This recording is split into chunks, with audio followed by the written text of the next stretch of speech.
हेर्नुहोस् है त, यदि तपाईँहरूको यो भाग्य रेखामा अन्तिममा गएर यस्तो आकारको भी बन्छ भने तपाईँहरूको जीवनको बुढेसकाल एकदमै राम्रोसँग बित्नेछ। यसले के भन्छ भन्दाखेरि तपाईँ बुढेसकालमा एकदमै निरोगी, साथसाथै परिवारसँग खुसी भएर धेरै सम्पत्ति भएर तपाईँको बुढेसकाल बित्नेछ भनेर भन्छ।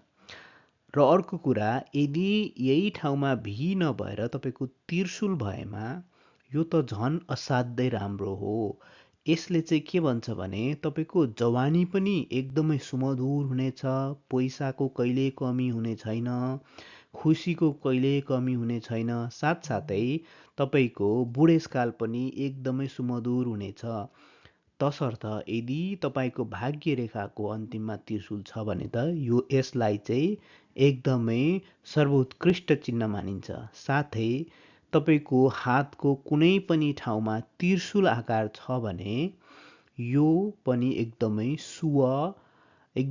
शुभ रेखा मानिन्छ, किनकि त्रिशूल भनेको शिवजीको अवतार हो। शिवजीको अवतारको रूपमा त्यो मानिसले जन्म लिएको भन्ने बुझिन्छ। तसर्थ तपाईँ पनि आफ्नो हात हेर्नुहोस्, परिवारको पनि हात हेर्नुहोस्, कहाँ कहाँ त्रिशूल छ उहाँहरूको, र उहाँहरूलाई पनि यो कुरा सेयर गर्नुहोला।